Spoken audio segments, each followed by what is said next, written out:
안녕하세요. 오늘 저희가 함께 뜯어볼 자료는 루트비히 비트겐슈타인의 논리철학 논고입니다. 세상에서 가장 차갑고 논리적인 책 중 하나로 유명하잖아요. 네, 정말 그렇죠. 그런데 진짜 이상한 건 이 책의 마지막 몇 페이지가 갑자기 확 시처럼 변한다는 거예요. 맞아요. 갑자기 윤리, 행복, 그리고 신비로운 것에 대한 이야기로 끝나거든요. 그렇죠. 마치 완벽한 컴퓨터 코드를 쭉 짜다가 마지막 줄에 그냥 사랑이라고 딱 써놓은 느낌? 하하, 비유가 정확하네요. 그래서 오늘 저희의 미션은 아주 명확합니다. 이 철저한 논리학자가 대체 왜 모든 논리가 끝나는 지점에서 말할 수 없는 것에 대해 이야기하기 시작했는가? 바로 이 거대한 반전의 비밀을 파헤쳐보는 겁니다. 좋습니다. 논리의 칼로 논리의 한계를 배워보는 여정이 되겠네요. 그럼 비트겐슈타인이 쌓아올린 그 논리의 사다리, 꼭대기에서 과연 뭐가 보이는지 함께 올라가 보시죠. 자, 시작부터 아주 찬물을 확 끼얹는 문장이 나와요. 세계는 내 의지와 독립적이다. 네, 심지어 우리가 바라는 모든 일이 다 이루어진다 해도 그건 그냥 운이 좋은 거지 내 의지랑 세상 사이에 어떤 필연적인 연결고리가 있는 건 아니라고 딱 잘라 말해요. 그렇죠. 아니 보통 간절히 바라면 온 우주가 도와준다 이런 말도 있는데 비트겐슈타인이라면 아마 코웃음 쳤겠는데요. 아마 코웃음 정도가 아니라 그건 논리적으로 성립 불가능한 문장입니다. 라고 엄청 정색하고 말했을 거예요. 아 그렇게까지요? 여기서 핵심 단어가 바로 논리적 연결이거든요. 비트겐슈타인한테 세상에는 딱 두 가지만 존재해요. 논리적으로 반드시 그래야만 하는 것과 논리적으로 절대로 그럴 수 없는 것. 아, 그 중간은 없는 거군요. 네, 그 중간은 없어요. 논리적으로 반드시 그래야 하거나 아니면 절대 그럴 수 없거나. 예를 들면 어떤 게 있을까요? 아주 쉬운 예로 지금 이 스튜디오 안에 한 지점이요. 동시에 빨간색이면서 파란색일 수는 없죠. 그렇죠. 그건 불가능하죠. 이건 물리법칙 이전의 색깔이라는 개념의 논리, 그 구조 자체가 허용하지 않는 거예요. 이게 바로 논리적 불가능성입니다. 아하. 하지만 제가 취업하게 해주세요라고 바라는 거랑 실제로 취업하는 사건 사이에는 이런 논리적 필연성이 없다는 거죠. 그냥 우연히 일어난 거다. 네, 그냥 두 개의 독립된 사실이 우연히, 정말 우연히 일어난 것뿐이다. 와, 진짜 냉정하네요. 심지어 과학 법칙도 절대적인 건 아니고 그냥 현상을 설명하는 편리한 방식일 뿐이라고 맞다면서요. 맞습니다. 의지와 세계는 완벽히 분리되어 있다. 알겠습니다. 그런데 여기서 진짜 머리가 복잡해지는 질문이 생겨요. 만약 세계가 그냥 벌어지는 사실들의 총합일 뿐이라면 우리가 평생 찾아 헤매는 삶의 의미나 가치, 윤리 같은 건 대체 어디서 찾아야 하는 거죠? 바로 그 지점에서 비트겐슈타인이 두 번째 폭탄을 던집니다. 세계의 의미는 세계 밖에 있어야만 한다. 세계 밖으로 나가라니요? 갑자기 무슨 SF 영화 같은 소리를 우리가 세계 안에 사는데 어떻게 밖으로 나가서 의미를 찾아요? 하하, 그렇죠. 여기서 세계라는 건 일어나는 모든 사실들의 총합을 뜻해요. 컵이 책상 위에 있다. 지금 비가 온다. 같은 것들이요. 네네. 언어로 표현할 수 있는 건 이런 사실들 뿐이라는 게 비트겐슈타인의 생각이에요. 그런데 의미나 가치는 사실이 아니잖아요.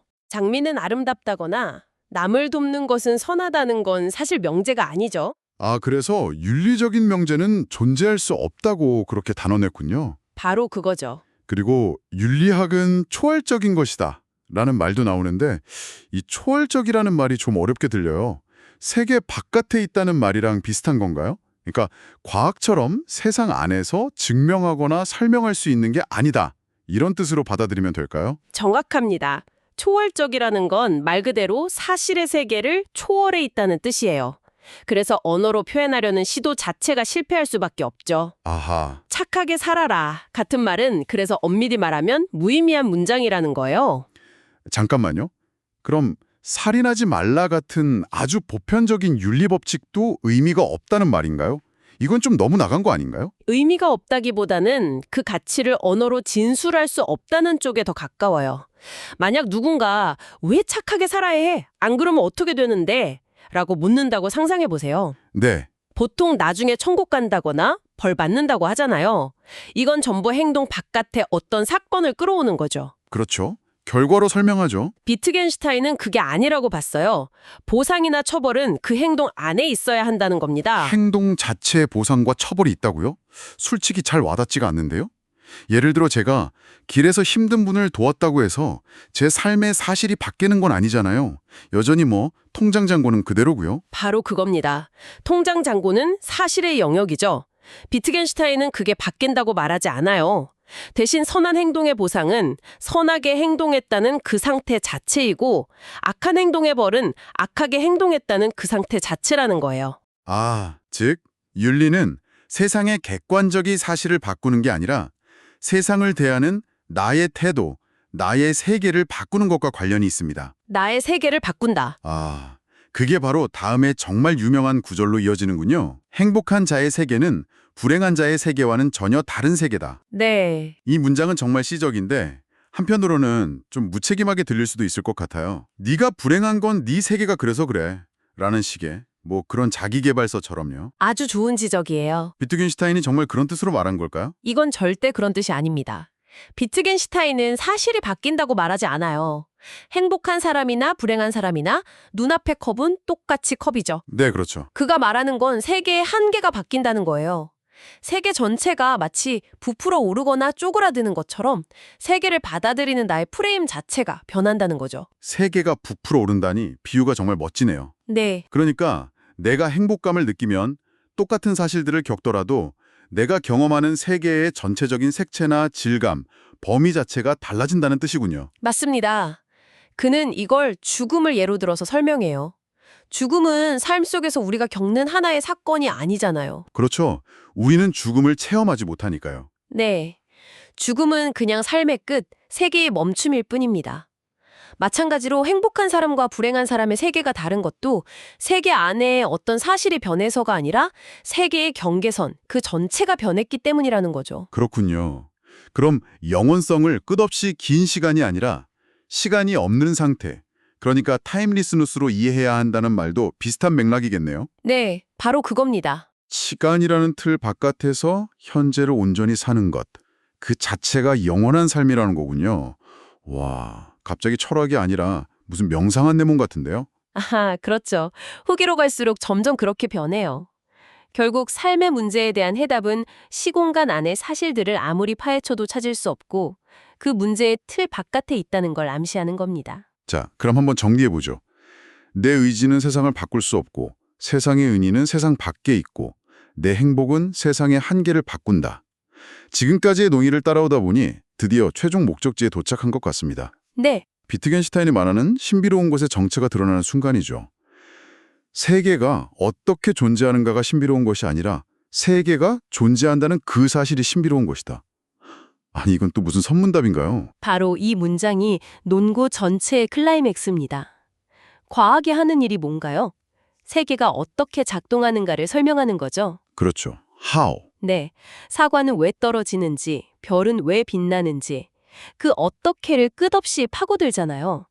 하지만 과학은 절대 대답할 수 없는 지문이 하나 있어요. 그게 바로 왜죠. 맞습니다. 왜 애초에 아무것도 없는 무가 아니라 이 모든 것들이 존재하는가? 라는 질문 말씀이시죠? 네, 생각해보니 정말 그렇네요. 과학은 존재하는 것들의 법칙을 다루지 존재 그 자체의 이유를 다루지 않으니까요. 바로 그 지점입니다. 모든 과학적 질문이 끝나고 언어가 멈추는 바로 그곳에서 신비로운 것이 모습을 드러낸다는 겁니다. 그는 세계를 하나의 제한된 전체로 느끼는 감정이 바로 신비로운 감정이라고 말해요. 세계를 전체로 느낀다. 저도 가끔 아이가 잠든 모습을 한점 보고 있으면 그런 생각이 들어요.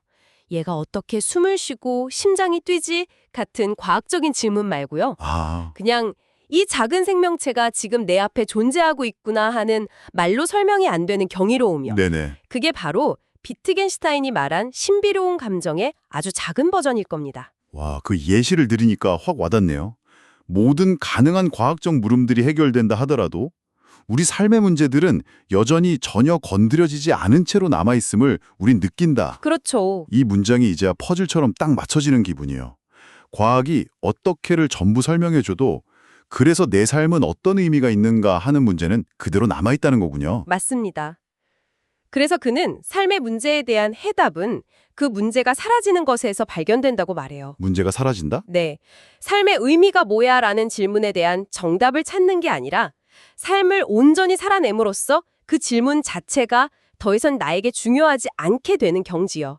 질문이 사라질 때 문제는 해결된다는 겁니다. 그렇다면 결국 비트겐슈타인이 말한 신비로운 것은 무슨 유령이나 UFO 같은 그런 초자연적인 현상이 전혀 아니었네요. 전혀 아니죠. 그가 내린 최종 결론은 이겁니다. 신비로운 것은 바로 말로는 표현할 수는 없지만 스스로를 드러내는 것입니다. 말로는 표현할 수 없지만 스스로를 드러낸다. 네, 윤리적 가치, 예술 작품이 주는 감동, 사랑하는 사람의 존재, 그리고 이 세계가 존재한다는 그 경이로움 자체가 바로 신비로운 것이라는 거죠. 그것들은 이것이 바로 신비로운 것이다 라고 말로 콕 집어 설명할 수는 없지만 우리의 삶 속에서 분명히 스스로를 보여준다는 겁니다. 와, 정말 대단한 여정이었네요. 가장 엄격한 논리의 길을 따라 끝까지 걸어갔더니 그 끝에 나타난 게 말로 할 수 없는 것들의 소중함이라니. 이건 정말 예상치 못한 반전이에요. 그가 궁극적으로 보여주고 싶었던 건 아마 논리의 위대함이 아니라 역설적으로 논리의 한계였을 겁니다. 아, 말로 할 수 있는 사실의 세계는 자연과학에게 넘겨주고 정말로 중요한 가치와 의미의 세계는 다른 방식으로 접근해야 한다는 것. 그것들은 분석하고 설명하는 게 아니라 느끼고 보여주는 것이라는 점이죠. 말할 수 없는 것에 관해서는 침묵해야 한다는 이 책의 마지막 문장이요.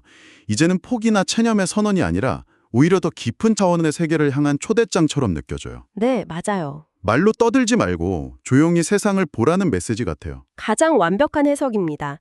그 침묵은 무지에서 오는 침묵이 아니라 언어를 초월한 알매서 오는 경건한 침묵인 셈이죠. 오늘은 여기까지 이야기 나눠볼까요? 여러분은 어떠셨나요? 여러분의 삶에서 도저히 말로는 설명할 수 없지만 이건 정말 진짜라고 느껴지는 그런 순간은 언제였나요? 어쩌면 우리는 모두 그 순간에 비트겐슈타인이 평생을 바쳐 도달하려 했던 그 신비로운 것을 이미 만나고 있었던 건 아닐까요? 그 감각을 다시 한번 떠올려 보시는 건 어떨까요?